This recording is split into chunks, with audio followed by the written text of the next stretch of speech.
Good morning, good afternoon, good evening, wherever you are. Welcome to another episode of the DD Geopolitics live stream. I am your host, Sarah. While you're here, please like, share, and subscribe to the stream. I am joined today, finally, by David Miller, professor and sociologist, expert in Islamophobia and propaganda, and regular fixture on Palestine Declassified on Press TV with the lovely Chris Williamson. David, how are you today? Very well, thank you. Great. Just so our listeners have some of a background about you, could you give like a short synopsis of what happened to you in regards to censorship as it stands with the Zionist entity and anti-Semitism and such? Okay, so there's a short version and there's a short version. I mean, I'm a sociologist and I've studied propaganda and lobbying by states and by corporations for decades. I think it is now. I'm old enough to have done that. In 2018, I took up a job as professor of political sociology at the University of Bristol. I did a lecture as part of this course, a criminology course, and the lecture was on Islamophobia. And as part of that lecture, 2-hour lecture, but about 4 or 5 minutes, I talked about the role that Zionists play in supporting and promoting Islamophobia, the specific Zionist component of Islamophobia. And that led to a couple of students complaining to an Israel lobby group, who then made a complaint to the university saying that I was an anti-Semite and I had wrongly discussed that organization. Now, the organization is an organization called the Community Security Trust, set up as a charity in '94, claims to be there to defend ordinary Jews against anti-Semitism. In fact, is there to blur together anti-Semitism with anti-Zionism. So it made a complaint. I've been involved in debates with them for some 10 years by that point. And the complaint was rejected because they weren't students. Students didn't want to complain.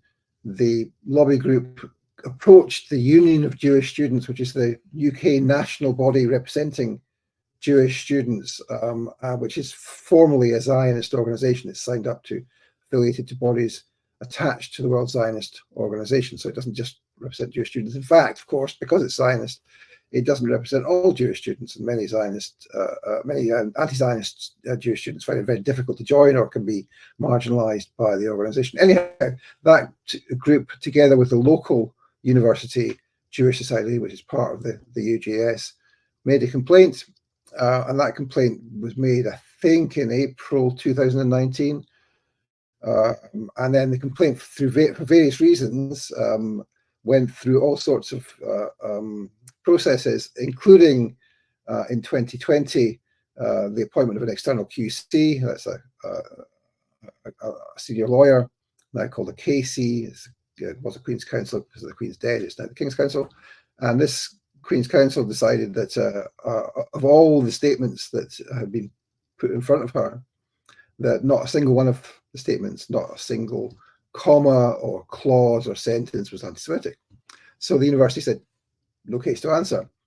This is at the end of 2020, so that took, a year and 8 months to conduct that process. And then at the same time, I was required to be silent, and the Zionists were able to traduce and defame me all the way through this process, calling me an anti-Semite and all the usual stuff. And then 6 weeks later, I went on a public Zoom call for Labour Against the Witch Hunt about the witch hunt against the left in the UK by the Zionists. And I said I'd been, quote, attacked and complained about, unquote, by these people. And then all hell broke loose, and it was said that I had targeted Jewish students, that I had made them feel unsafe. More than 100 MPs and members of the House of Lords wrote to the university asking for me to be sacked forthwith, etc., etc. And there was another investigation, and again, a QC was appointed. Again, the QC found that I hadn't said anything anti-Semitic, big surprise.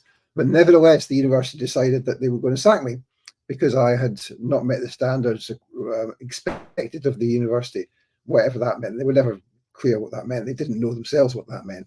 Essentially, what it meant was that some students, some Zionist students, had said they were upset, and that was too much for the university. Now, to truncate all of this process, that's in October 21, and then I launched an industrial tribunal, an employment tribunal case against them, which was heard in Bristol between October and the 1st of December this year, and we expect the judgment on that in January. And maybe I'll say a little word about what happened in that tribunal. I mean, I was in the witness box for 2.5 days, and they tried to get me to admit all sorts of things about my support for violence and my anti-Semitism and all this kind of stuff, which, of course, I didn't admit because it's not true. But the university had 4 witnesses, and they were each one more, I don't know what the kind way to say this is, but each one was worse than the last. They didn't understand what they were saying, it appeared, and they gave evidence to the effect that really they hadn't properly investigated me, and nor had they properly evaluated the investigation in sacking me. And so it kind of appeared to me from watching all of that evidence that the university's case kind of collapsed. But we will see what the judge makes of it, and the panelists, or 2 panelists in the case, make of it, and in the judgment to come in January. That's a sort of the long-term version. Well, how do you feel now that you're seeing kind of this outpouring? I mean, Britain has the largest protests. The UK has the largest protests, the most consistent protests. They still aren't over. What is it like? Do you feel validated at all? Or are you still kind of like, we're still fighting this against this witch hunt? Or is there hope at this point? Well, I mean, the interesting thing is, look, I've been saying for years, look, Zionism is a racist ideology, it's a genocidal ideology, and there is no way to compromise with Zionism. It has to be dismantled. It's a form of racism, so just like any other form of racism, you have to dismantle them. And in fact, to use the word used by the University of Bristol on its own website about BLM, one has to eradicate racism. So, I mean, obviously that's the case, but people would react to that as if that was some kind of weird, extreme thing to say prior to what's happening now in Gaza. But now, you know, when you say, "Oh, Zionism is a genocidal ideology; they want to wipe out the Palestinians," everyone goes, "Yeah, of course they are." So that's a vindication, yes. But what we see, of course, is that the reality of Zionism has become visible to many millions of people more than it was previously the case, especially in the West, people who were more blinkered than perhaps in the rest of the world. Recently, and you've focused on it a lot, and so have I. So we're gonna do a little like down the rabbit hole journey. Your recent Elon's recent trip to Israel. What a cluster area. Please play the clip from Palestine Declassified. Let me start with you. What do you think went on with Elon Musk in the Zionist entity then? Interesting trip, wasn't it? Well, it was very curious, wasn't it? I mean, we saw that footage, didn't we, of him with Netanyahu with his flak jacket on, yes, strolling around the kibbutz, looking perplexed and interested. And we saw all sorts of statements about how awful it was that the Israelis were facing what they were, and how From the River to the Sea was an anti-Semitic call for genocide and wouldn't be allowed henceforth on Twitter or X. So we saw, essentially, in that trip, we saw him becoming an obvious and stated Zionist. Now, of course, that's not quite the full story, but that's what we saw there. We saw him looking at that crib. Remember the crib with the bullets in it, which it transpired were not, in fact, resistance bullets, but IDF or IOF bullets. So we saw a performance there, which looked very worrying for those who had believed his stories about freedom of expression. Really amazing. You kind of pointed out the same things that I did, that ridiculous flak jacket, the crib, the kind of weird body language. And then he comes home, right? And he was given a set of dog tags that say "bring them home." Then he starts promoting, or he comes, and then after this he meets with Netanyahu. He met with Netanyahu after, and this comes after he meets with Netanyahu, who has been under massive scrutiny for the mishandling of the hostages. So he's wearing a "bring them home" dog tag while Netanyahu is killing his own hostages. What are your thoughts on that? That kind of is Elon running cover for Benjamin Netanyahu at this point? Well, in a way, yes, he is. And of course, there's the question of the meetings that he held there. Just, I think the other day it was revealed, a meeting which had heretofore been secret about contracts he's entering into with Israeli companies, which of course are connected to the Israeli intelligence operations and agencies. So there's that story there, the kind of the Zionification of Elon, right?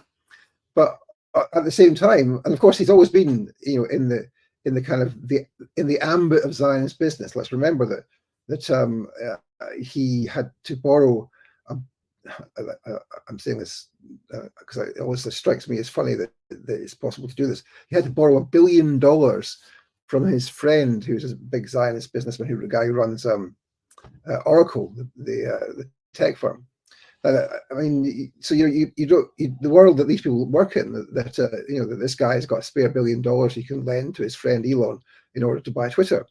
So that he's already been and works in the ambit and the orbit of strongly Zionist business people. But at the same time, he has shown, and we discussed this on the show on Palestine Declassified, he's shown that he doesn't like being attacked by the Zionists, and in particular by the Anti-Defamation League, key Zionist organization, the US equivalent of the Community Security Trust, who attacked me, an organization which, like the CST, spies on the left and on Muslims and Arabs and Palestinians, for the Zionist regime, and they've attacked him, and they've led a boycott of Twitter or X. And he's been quite annoyed about that. And so just after he came back from visiting that kibbutz Be'eri, he was on this interview, I forget what it was, but where he says, he's asked about the advertising boycott, and he just says, F the lot of them, F them all. And what he's talking about there is the Zionists, right? So he's at one point, at the same time, he's in Netanyahu's pocket, he's bringing them home, he's engaging in business deals with the Israelis. At the same time, he's saying something which is pretty unusual for an oligarch, which is to Zionist pressure. I don't care. I just don't care. I'm not going to. Come on, let's have a fight. And that's really interesting. Now, it doesn't mean, of course, he's pro-Palestine. He's not, but he does interesting things, like, of course, he has done in the case of Ukraine, where, of course, he's provided Starlink to the Ukrainians, but also he's refused to provide it in particular circumstances. In that particular case, of course, of Crimea, and he's talked about trying to avoid being involved in war crimes. So he's a kind of a contradictory character. I think that's the position we're still at with him. We're going to bring up even more contradictory behavior. So he comes back from Israel. Shortly after this, he goes into a space with Alex Jones and Tucker Carlson. Then he starts promoting Gad Saad, his book that's on December 10th. Then it becomes a bestseller, a #1 bestseller on the 14th of December. And then Gad Saad announces that he will be speaking at AmFest with Tucker Carlson and Alex Jones, Elon Musk's new besties. We've come full circle. How badly are we getting played right now? I love your reaction. I mean, look, he's an oligarch, and so he's not on our side. He's not on the side of truth and justice. He's not on the side of the Palestinians. He's not an anti-racist, but he's a kind of curious, contradictory figure, and you can see that, and that's partly because of the way in which the US right is contradictory. So someone like Tucker Carlson, and you can say many things about him, as many people on the left have done, about his relationships with the CIA and all that stuff. But he is also, he's also very critical of the establishment, or some elements of the establishment in the US. And it's a funny thing that the right is in a strange position, that there are some people on the right who are starting to question quite a lot of what they've hitherto been fed, and that includes for some of them questioning Zionism. And that's an interesting, and I would say, broadly speaking, a welcome development. Well, do you think that these people are even controlled? Well, I think of the same way as you, as Tucker Carlson and Elon, as kind of these free thinkers that are just kind of going with their own preferences. I'm looking at Alex Jones more like a controlled opposition figure that kind of got roped in with these other two that are. I mean, Tucker Carlson wears a Kabbalah bracelet, so he wears the red string of the Kabbalah. So it's like, are we up against all of these people, or is Elon just this sort of like neutral figure that goes with his own preferences? I mean, it's scary because I'm on Twitter. You're on Twitter. I'm almost a 200,000 follower account, and I'm severely deboosted. I've been shadow banned. I'm currently deboosted right now. And they're deleting Elon, or not Elon, but Twitter is deleting my followers. They're deleting people that I follow, so I have to go back and refollow them. I mean, I'm getting. I love to think that Elon is kind of like just this genius who just likes what he likes, but I can't help but see this huge tone shift after the trip to Israel. Sure, I think that's true. But let me. When he took over Twitter, I was shadow banned. I was deboosted. I had Iran state affiliated media on my personal Twitter account, and that all was removed. I'm not shadow banned anymore. The Iran state affiliated media was removed, and my followers have increased by 3 or 4 fold since then. Recently, since the Israel thing, my followers have started to decline. And then they go up again and then they decline again. So that's the same kind of experience you're experiencing. I think I'm on something like 38,000 or whatever followers now. Exactly. So that's the same kind of process now. But so there's that, right? But the other thing I would say is that that he said that from the river to the sea, Palestine will be free is a genocidal statement, and there will be no space for it on Twitter. And what happened? Did anyone get removed as a result? Not, as far as I can tell, not a single person. And the reason for that is because the slogan became, it started to trend, became much more popular. And of course, if you look at X or Instagram or TikTok, any Facebook as well, any social media, pro-Palestine messages vastly outweigh pro-Israel and Zionist messages. And the reason for that is because in our thousands, in our millions, as the slogan has it, we are all Palestinians. The world is not a friend to Israel, and the world's population will never be a friend to Israel. That's never going to happen. So you've got the users of social media, even though there's all the algorithms and the deboosting and all of that stuff, which of course is worse on Instagram and on Facebook than it is on Twitter. I think worse than it is on TikTok, probably. But nevertheless, the world's population sees what's happening. Everybody sees what's happening and knows what's happening. And that's what, the mask has slipped. People see that Zionism is a genocidal ideology. And what is it that they're going to do about that? Because global opinion is so overwhelmingly pro-Palestinian, you can't shut down everyone who uses from the river to the sea because there will be no platform left. So that's their problem. Now you've got me thinking another thing. The tinfoil hat gets further put on my head. Do you think that Elon Musk maybe brought attention to from the river to the sea on purpose? Just to kind of, because he does that sort of like, let's play both sides kind of thing. Like he kind of, there's been times in the past where he makes it even, where he'll be like, I'm going to say something good about Palestine and then I'll say something good about Israel, or bad and bad. And so now he's saying, bringing from the river to the sea full front and center and kind of challenging everybody and then not banning them at all. Well, I think the problem is he can't ban. I mean, who knows what goes on in his mind? I mean, he does odd stuff, doesn't he? I mean, for an oligarch, most oligarchs are much more consistent in their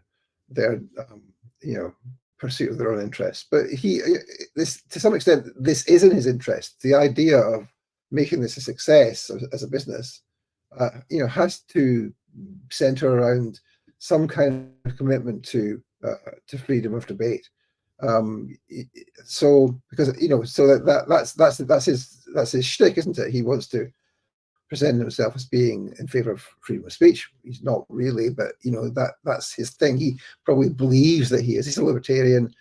There's a kind of strand of libertarianism amongst the oligarchs and the billionaires, and sometimes that can be harnessed to being critical of imperialism and Zionism. and sometimes not. In this case, he's kind of skating on the edge of both. Okay, so you said the mask slipped, so that's a good segue into it. Let's talk about Israel. So yesterday, Haaretz said that, quote, this is a quote, Israel's military has captured the Gaza City stronghold of Jabalia and dismantled a northern Hamas brigade that operated in the area, according to the IDF spokesperson.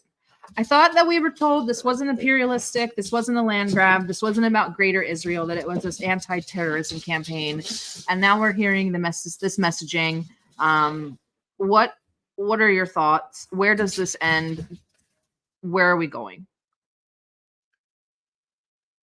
Well, I think we're going to a regional war, but let's take it a step at a time. I mean, obviously the statements that the IDF, the Israel occupation forces make, should not be believed. They are facing much more severe casualties than they're admitting. We know from the statements made by the hospitals, for example, that we're over 5,000 severe casualties in Israeli hospitals from the IDF. They're saying 134, is it 135 casualties on top of the IDF who were killed on October the 7th. It's very clear that there's been way more than that, both in terms of what's happened in Gaza and also in terms of the northern border, the Hezbollah encounter. Hezbollah have claimed to have lost, I think, 130, 140 of their fighters, and it looks like, from the evidence that we can glean, that the IDF have lost way more than that just in the north. So that's going badly for them. They have to present that in a way, and that's why they massage their death figures. Anyone who's seen on Telegram and sometimes indeed on Twitter, Qassam brigades and Quds brigades and PFLP and the DFLP, and indeed the Mujahideen brigades, all the different factions which are fighting in Gaza. Anyone seen their videos knows that their tanks are being roasted at an extraordinary rate, and so it may be the case that they've managed to capture a particular part of the camp, and let's see what happens with that. But the videos that they've shown, I mean, there's been a succession of videos, hasn't there, of the IDF fighting air and showing tunnels that are no longer used, and such that Qassam brigades actually just the other day trolled them by producing a video showing the IDF footage inside the tunnels and then showing the resistance fighters bursting out of the tunnels on October the 7th, and then finishing the video by saying, tunnel's over, you came too late. You've not got there. So, yeah. I mean, it's some extraordinary footage.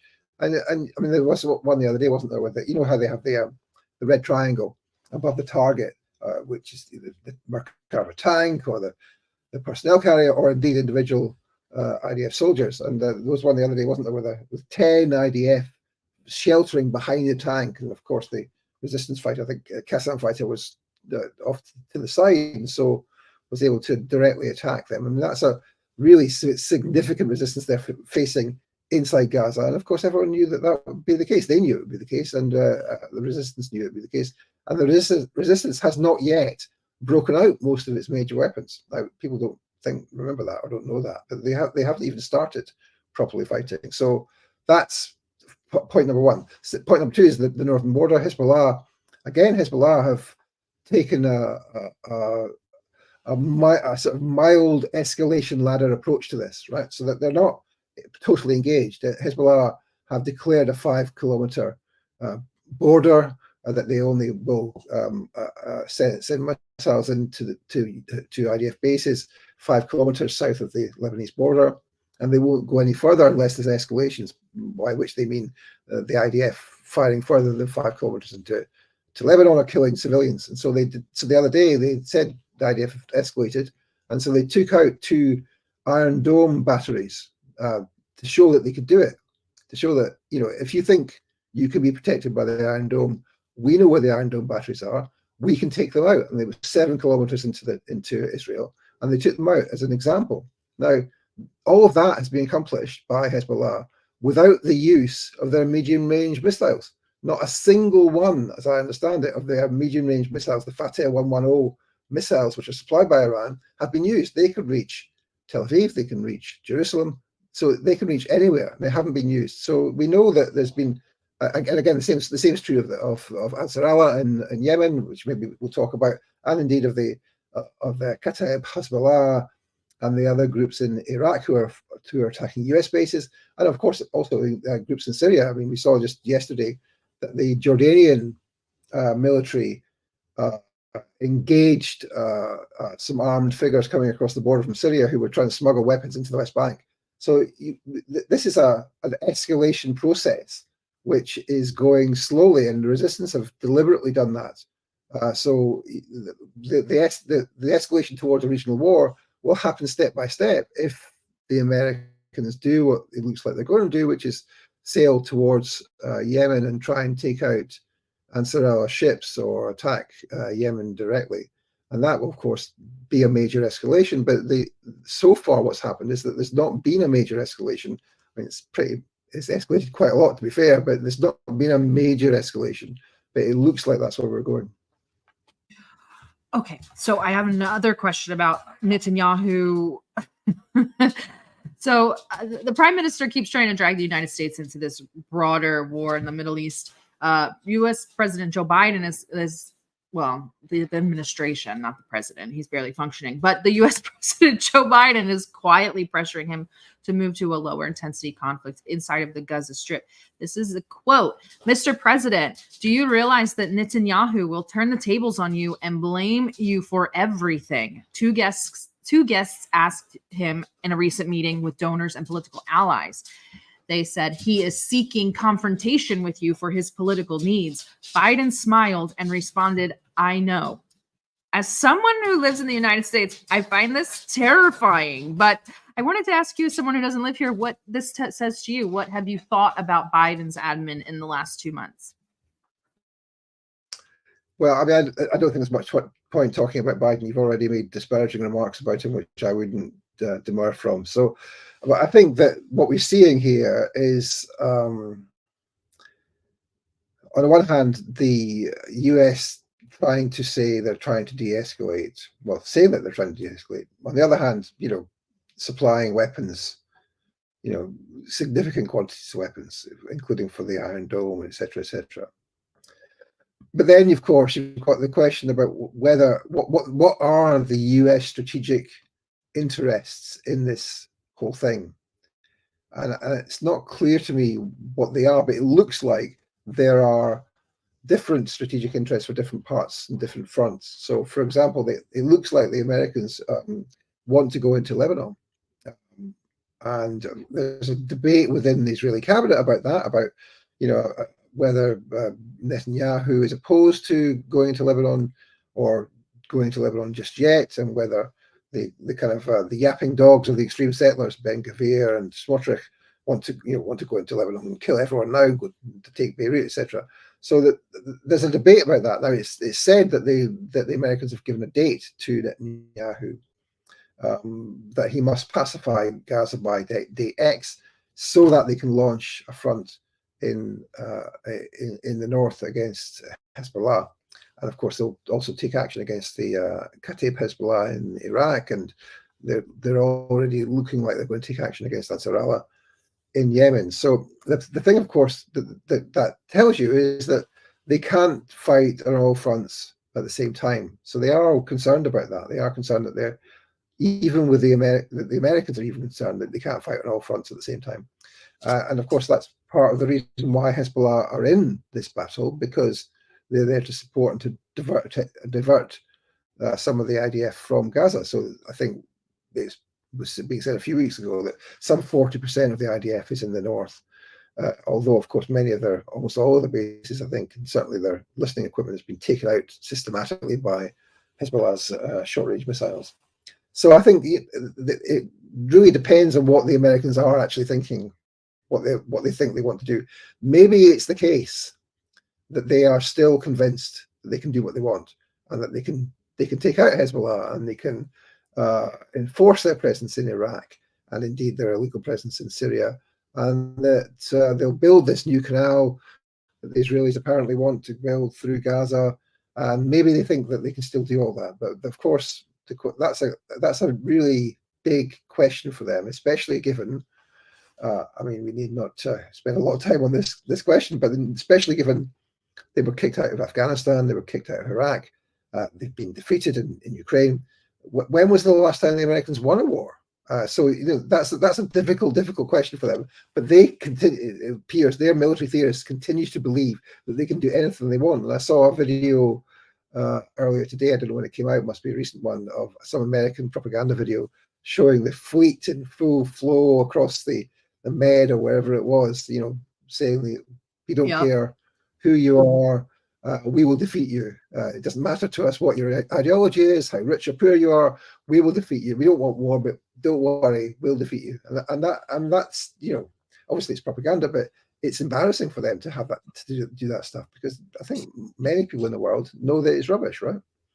It's really, really insane. And we'll get to that again later, but more mishandling by the United States, this time at the UN. I believe the headline of the article, look at this wording. We're searching for a Gaza resolution that the US won't veto, while everybody else is ready to sit down and engage. So this is an argument over ridiculous semantics. And I quote, a morning meeting ended without a vote as the closed doors. This was yesterday. My apologies. They're supposed to reconvene today. A morning meeting ended without a vote as closed doors negotiations continued on a new draft sponsored by the UAE and seen by the Washington Post that eliminated the word ceasefire, which was present in a version offered Monday. Instead, it demanded an urgent suspension of hostilities to allow safe and unhindered humanitarian access and for urgent steps toward a sustainable cessation of hostilities. John Kirby, added, it's important for us that the rest of the world understand what's at stake here. What is at stake here that we can't come to a consensus on a ceasefire, that it needs to be why the disparity in the semantics? What's so important for the United States to make sure that ceasefire isn't used, but instead a cessation of hostilities? Well, they don't want. I'm not sure they even want a cessation of hostilities. I mean, the resistance position from October the 7th to the present has been, as I understand it, all for all. We'll release all the prisoners. You release all your prisoners. But they have been saying since the temporary cessation, when some of the young civilians, young and old civilians, were released, that they won't do it in the context of ongoing attacks. So there has to be a ceasefire. I don't suppose that the resistance minds if they call it a ceasefire, as long as there is one. And so that's the question that they've been saying. They've been told that the Hamas representatives in Qatar have said, that they've been told, they've been instructed by the resistance in Gaza that they are not to accept anything which will not involve a ceasefire. And of course, the other question which is happening, the other thing which is happening as part of that is that the Hamas are insisting also that the other factions are part of the negotiation. So that means that they're doing it on the basis of what's called in Palestine the unity of the fields. That is, all of the factions are collaborating together. That's the secular leftist Marxists organizations like the DFLP and the PFLP, as well as the Muslim Islamic organizations, the Palestinian Islamic Jihad, the Mujahideen brigades, the Hamas itself. So that's an interesting thing that's happening, is that the negotiations are clearly ongoing, but they would have to involve a cessation, whether it's called a cessation or not. I mean, the thing I don't really understand about the thing you've just shown me is what is it that we're asking here? Is it the question about what is the US's interest, or is it a question about what's the Israeli interest, and what in the end, why is it that the Americans have to go along with what the Israelis want? I mean, that's what it appears to be, is that it's only the Americans in the end who are vetoing these resolutions. Even the British, shamefully though it was, neglected to vote, abstained from the vote. So I don't, in the end, I don't get why it is that the Americans are so slavish to the Israeli agenda. So, also today's headline, speaking of ceasefires, multiple outlets reporting that Israel offered a week-long ceasefire in exchange for 40 of the alleged 100 hostages remaining. I guess a lot of them need medical attention. These talks, I think, took place in Egypt, but Hamas asked for a 2-week ceasefire or cessation, and Israel countered at 1 week. Netanyahu has been quoted by saying, "Those who think we will not stop are not connected to reality," but he's also saying, "I will spare no effort on this, and the demand is to bring everybody home." Why did Israel not accept 2 weeks? And can you explain the discrepancy in that? And I think that it's pretty clear that Israel does not want this to stop, but is this sort of them kind of feigning a little bit, saying, we'll give you a week? Well, we've got to remember that what's driving this is a kind of Zionist bloodlust. I mean, this is not just a rational strategy. It's not just a rational strategy to reoccupy Gaza, to build the canal, to get the oil, all that stuff. It's not just a rational question. It's a question of bloodlust. That's why they're killing so many civilians. I mean, they're killing civilians because they can't really do anything else. And that's the problem, is trying to get to Hamas. I mean, today, that statement about the capture of the camp is the first real sign, we don't even know if it's true, that they've captured anything in terms of military objectives. All the rest of the objectives have been pure bloodlust, to destroy every possible vestige of Palestinian existence. So individuals, institutions, the church, the hospitals, everything. I mean, so that's the first question is when will the bloodlust of the Zionists be sated? And the second question is, militarily, how strong are they in their ability to actually defeat the resistance? It doesn't look like they're defeating the resistance at present, and they're only fighting the weakest part of the resistance in the axis of resistance, which is the Palestinian resistance in Gaza. I mean, once Hezbollah comes into the picture, then we're talking about a whole different ballgame. So you've got to say, on the one hand, they want to satiate their desire for blood. On the other hand, they do feel pressure to bring some of the hostages home. At least they're getting a lot of pressure from some of the families of the hostages, indeed from some of the hostages who were released. I saw a thing today about one of the hostages who'd been released, refusing to meet Netanyahu because he has the blood of Gaza's children on his hands. And of course that's true, but the fact that some of the hostages, alleged, what called hostages, I've been saying that after their captivity, which of course they said, many of them said when they came out, that they were treated extremely well by the resistance, etc.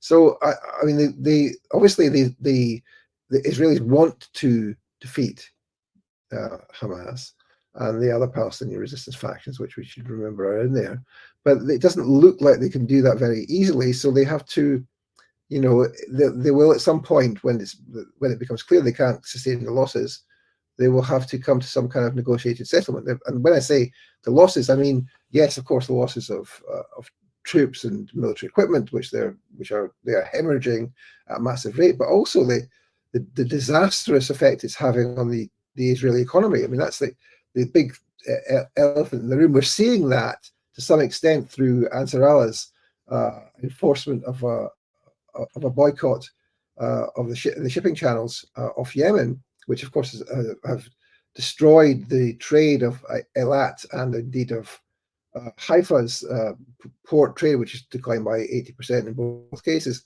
So that's a massive impact on the economy. The economy is projected to fall by 15% in real terms this year. They have 200,000 or 300,000, settlers from the northern border who are currently in temporary accommodation paid for by the government, and indeed a similar number around about Gaza. So all of that means that there's and of course the tourist economy is finished. So all of that means that they have other pressures, economic pressures, and indeed pressures from their trading partners, including, of course, let's remember, large corporations who have a lot of weight in these matters. For example, British Petroleum, which has suspended its ships in the Red Sea. So all of that mounts the pressure, the economic pressure on the Zionists, at the same time as they're being pressured by the military successes of the resistance in Gaza. Back to Britain. So Tony, and I apologize for this question earlier, but I'm going to ask it anyway. Tony Blair, someone we don't really enjoy talking about, but Tony Blair to head to Israel to meet with Bibi. Blair was previously named by Bibi, had his personal backing for this role, according to Israeli media. What's the backstory with that? What's the history of the relationship between Netanyahu and Tony that led to Netanyahu personally asking or personally naming him as a good candidate for these talks? And then Tony Blair's ties to Saudi, and kind of Tony Blair's strange, his people's quotations. He knows Netanyahu very well, and he's a force for good. And he is discussing the situation with a number of people in the region and elsewhere to see what can be done. What's kind of going on here? And what's Tony Blair? I mean, we know Tony Blair is not very much a friend to the Middle East, but apparently Saudi and Netanyahu like him well enough. Yeah, so I mean, Blair was responsible for turning the Labour Party back towards Zionism in his period as leader of the party. He was a patron of the Jewish National Fund in the UK. He was during his reign as leader, the Labour Friends of Israel became much more important than it had been, and many more MPs joined. And of course, let's remember his chief fundraiser, Lord Michael Levy, was a very prominent Zionist. Levy's still about. He was known at the time as Lord Cashpoint, because he would go to the hole in the wall and remove the cash for Blair. And of course, the money which came in to support Blair was not entirely, but it was a large proportion of that was Zionist cash, which meant that Blair was a card carrying, effectively Zionist, as indeed was Gordon Brown, his successor, and so were all Labour leaders henceforth, until, of course, the dramatic reversal of the election of Jeremy Corbyn in 2015.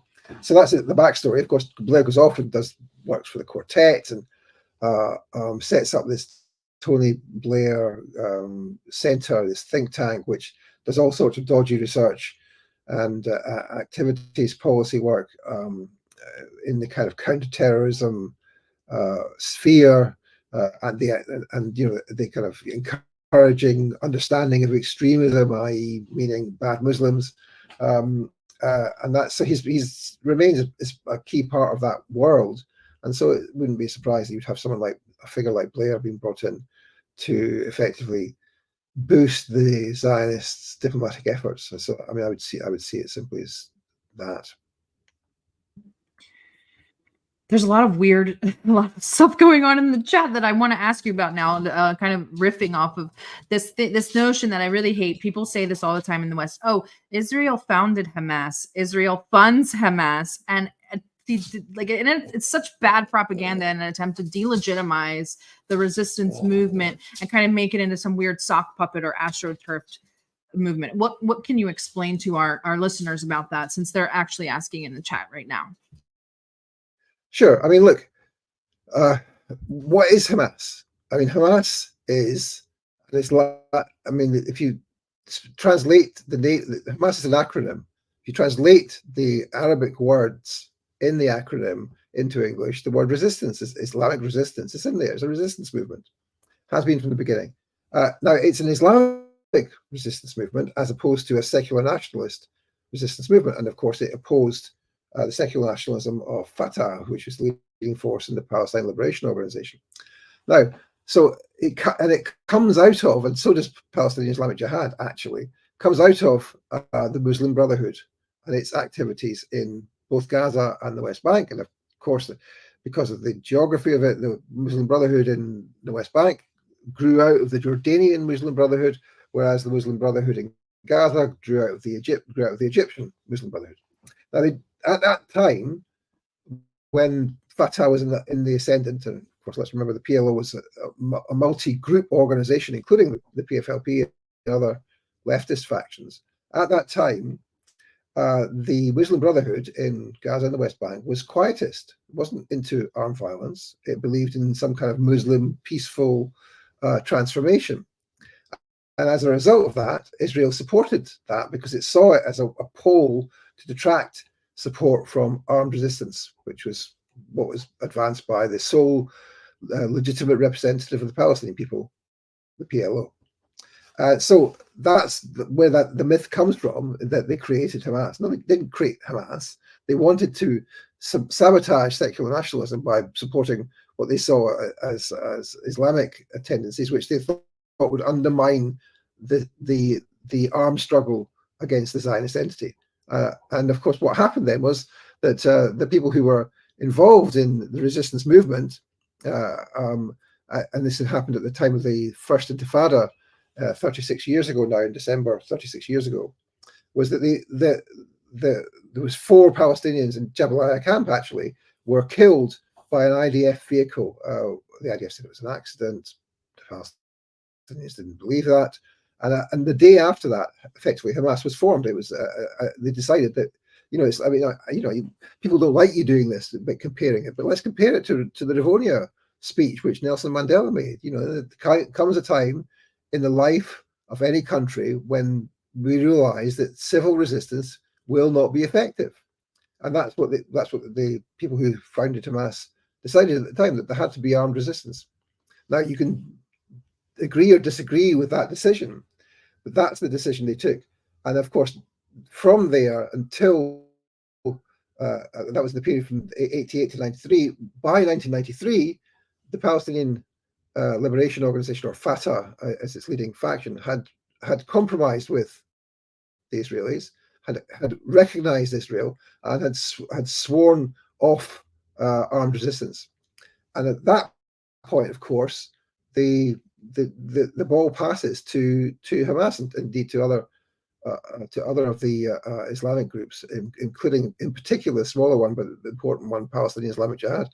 And then what you have is from the period from 1993 to when they create, because of the result of the Oslo Accords, you have this democratic process in the Palestinian territory and the creation of the Palestinian Authority. But because the Palestinian Authority had thrown away armed resistance and was seen as a collaborator with the Zionists, Hamas overwhelmingly wins the election in 2005. At which point there was nobody in the Zionist entity who was in any doubt that their main enemy now was Hamas. So the idea that Hamas is a kind of puppet or a sock puppet or a controlled opposition of the Zionists is wrong. And I think it's wrong not just factually and historically, but also because it helps to undermine the idea that there is genuine resistance in Gaza, which of course I think we can't be under any illusion that that's what's been happening in Gaza in the last month and a half. Anyone who's seen the videos knows that this is an actual fight. So speaking of resistance movements, everyone's favorite current resistance movement area, play the video, please. يا فلسطين جينا بالإبا والبسالة قوة الله فينا بعد طه وآله يا فلسطين جينا بالإبا والبسالة قوة الله فينا بعد طه وآله محور القدس قادم يا جموع الضلالة قرب الوعد الآخر وانتصار الرسالة محور القدس قادم يا جموع الضلالة قرب الوعد الآخر وانتصار الرسالة يا قدس شوف الله قاتلون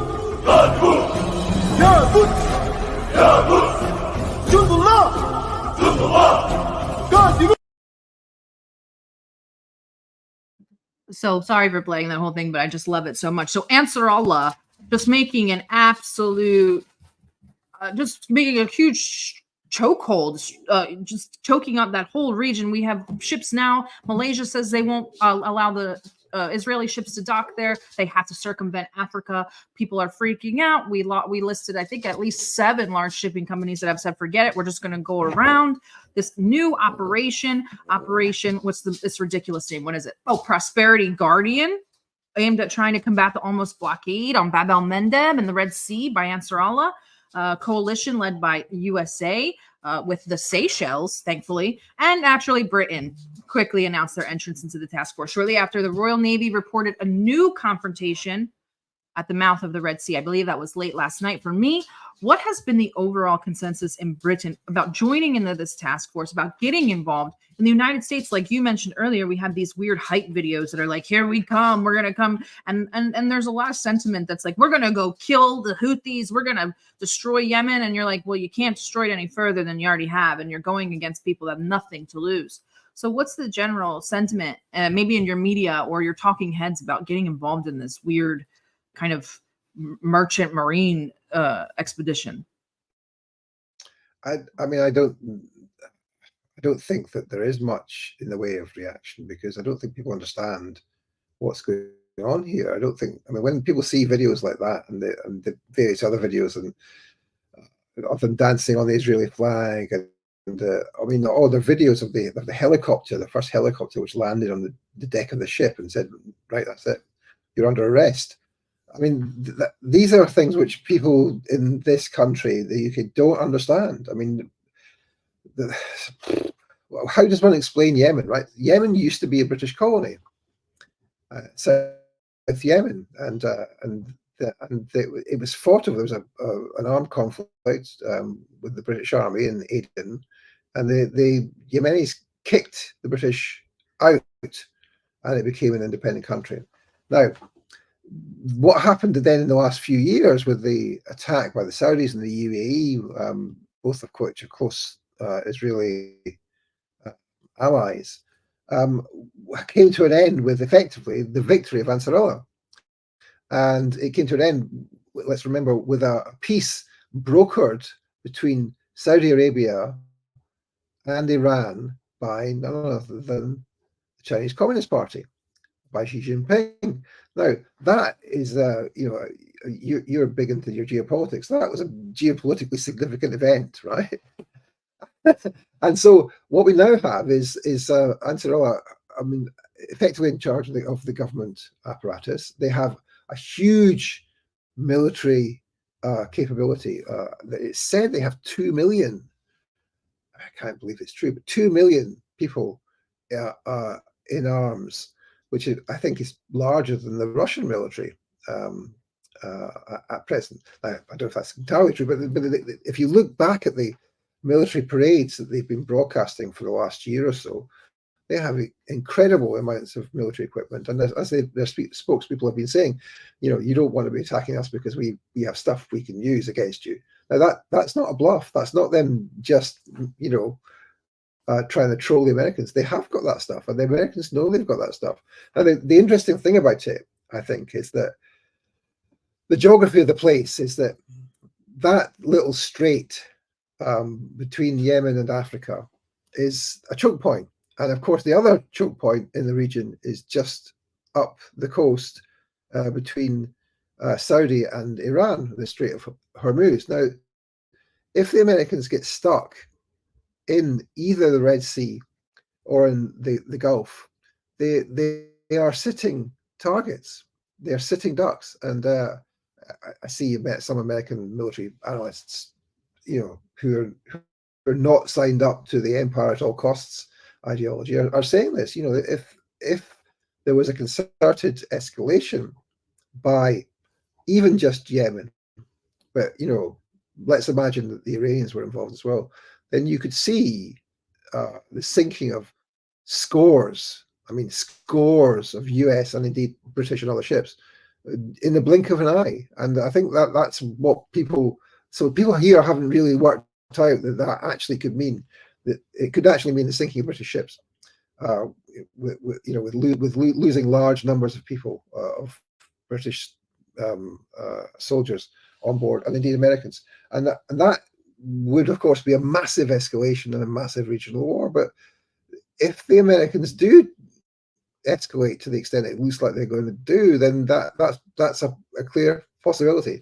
There have been, of course, some signs that they have been willing to step back from that escalation. In particular, their agreement to undertake actions which the Iranians have ordered them to do in the Gulf. And so we'll see what happens exactly. But there's a lot of bluster there, and if they follow through in the bluster, it could be very, very bad for the Americans.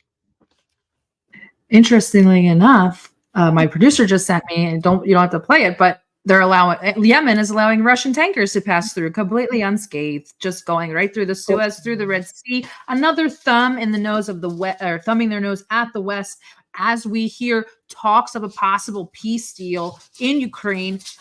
America kind of getting ready to abandon that ship, her pun not intended, and focus more so on probably Israel and Taiwan, as Ukraine is a lost cause. And now we have Yemen allowing Russia to just sail right through. This is quite an insult. What are your thoughts on this? Well, I mean, Yemen is allowing everybody to sail right through. In fact, the Ansarullah are saying that every ship can travel right through, except for two categories of ship. One, Israeli ships, and two, ships going to Israel, to or from Israel. So British ships traveling through the Suez Canal to go to Singapore are perfectly able to do so. It's only if they are collaborating with the Israelis. And of course, the question about how you know about that is a practical matter. And of course, they've instructed all ships to leave their communication channels open. And if they don't do that, then they reserve the right to fire missiles. And they've done that a couple of times now, haven't they? Fire missiles against these ships. I mean, it's been an extremely effective boycott of Israeli ports, and that's really damaging, economically damaging the Israelis, but also damaging the credibility of threat projection by the US. And that's why I think they feel they have to react. But if they react in a way which actually leads to an escalation, it's not going to be good. And people will be shocked by how much it's possible for the US to lose face in this question, I think. And lastly, I have to ask, our dear Guta has been wanting me to ask this question to everyone, actually. The EU Digital Service Act, hate and speech laws. What are they? Are they getting stricter? We're seeing a little bit of the EU kind of trying to put pressure on Twitter. What's going on with censorship in the EU and just them kind of grasping at straws to hold on to a narrative that they've clearly already lost? I mean, that's quite a complicated question, but I mean, on the one hand, of course, that in relation to Palestine, which is the kind of cutting edge of that just now, as you know, in the US, there are many states have passed laws to make it illegal to do BDS. There's an attempt to do that in the UK. I think those attempts will fail in the UK. There's a huge infrastructure now. What is it? Tybee calls it the censorship industrial complex, which is operating in the US and indeed in the UK and the EU. Tons of these organizations set up to monitor misinformation, which are essentially Western intelligence cutouts. I mean, that's the most straightforward way of putting it. And so at the policy level, they're trying to bring in laws so that they can take out anyone who's critical of Western foreign policy. So I mean, let me close on the example, I guess, of Paul Mason, who is a former BBC journalist, a leftist supporter of Corbyn, who was revealed, as I'm sure you will remember, to be coordinating with a serving MI6 officer, Andy Price, to engage in propaganda against the Russians. Now, that is part of this process. Now, Mason was exposed when his emails were leaked and were hacked and leaked. by Kit Clarenberg. I wrote a couple of pieces with Kit on it as well. And of course, they've now struck back, and they're now saying what we need to do in relation to these Russian information operations, which is what they call people doing journalism, is to arrest these people. These are people who are engaged in Russian influence operations. They need to be subject to harsh activity by the counterterrorism apparatus of the state, etc., etc. So that's part of this whole EU agenda. Now, I mean, they can try their best to suggest that like someone like Kit or me, who's an academic turned journalist, that we are somehow engaged in Russian information operations. I mean, this is presumably in my part time, because apparently in the rest of my time I'm engaged in Iranian information operations. So that they can try that, but I think that's going to fail. I mean, that's the problem. You say grasping at straws, and I think that's correct. That the tide is turning against all of that stuff, and they haven't really realized that yet. I mean, everybody in the world sees what's happening in Gaza, and they can't put that back in the box. And no matter what kind of laws they bring in, those laws will have to be, if they get into the statute book, those laws will have to be broken, and they will be broken, and there'll be nothing they can do about it. And I think the example of the hashtag from the river to the sea is the harbinger of that. That they in the end they can't do much about millions and millions of people stating the obvious truth. Well, there you have it. We have come to the end of our hour. David, thank you so much. Why don't you tell our listeners where they can find you and what you're working on? And please, guys, watch Palestine Declassified, especially the Telegram, because they're so gracious that they put up these great little sound bites, and they are like chock full of information. The Intifada one that you did recently was amazing. The Hamas being invented by Israel, all of this stuff is all on Telegram. We'll put the links in the bio. So, David, what have you got going on, and where can they find you? So yeah, I tweet or X, whatever it's called these days, at tracking power. So tracking_power. I think you put the thing up there. We have a show called Palestine Declassified. It's on Press TV. You can't watch it on Western satellite systems. It's banned, but you can see it on X and indeed on Facebook and on Telegram, the Telegram channel, of course. I mean, you can see the whole show on Twitter now. The videos videos of that length are able to be shown. I also run an organization called Spinwatch, spinwatch.org, and we have a wiki site called powerbase.info, which profiles thousands and thousands of individuals and organizations engaged in deception and misinformation. And so, yeah, I mean, I think that's enough about me. So, feel free to follow, and we'll be in touch. Yes, thank you so much, David. And thank you all for joining us. We will hopefully see you this weekend. And if not, have a very Merry Christmas, and we will talk soon. Thank you.